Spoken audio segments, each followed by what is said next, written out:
So I want to talk to you about something that's starting to change in our industry that's going to affect every one of you as a buyer and seller. So listen up to this.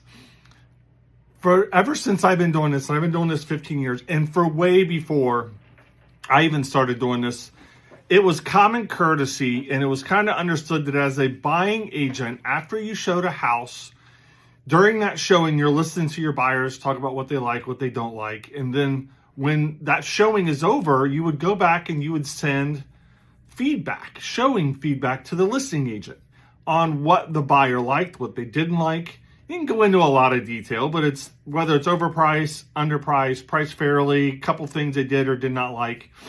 And this was extremely helpful to the seller, because if the seller kept getting the same comments over and over, whether it's ugly paint or a worn out deck, or it sits on a hill, whatever it is, the seller could adjust to the market, right?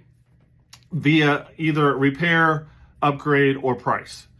So that feedback that was sent to the seller allowed the seller to see exactly what the market is saying about their home, and they could adjust accordingly if they wanted to.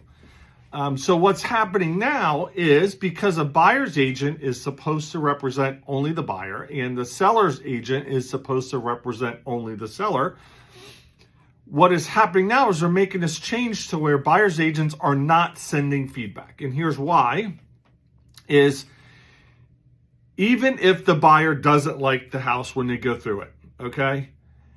If the buying agent sends feedback on what they liked and what they didn't like to the listing agent, and then let's say 2 or 3 weeks later, that buyer changes their mind and they come back and they write an offer on that house, all of a sudden, that seller knows what the buyer likes and doesn't like about their house. They have information that they could potentially use in negotiations against the buyer. So by sending that feedback, that was not in the best interest of the buyer.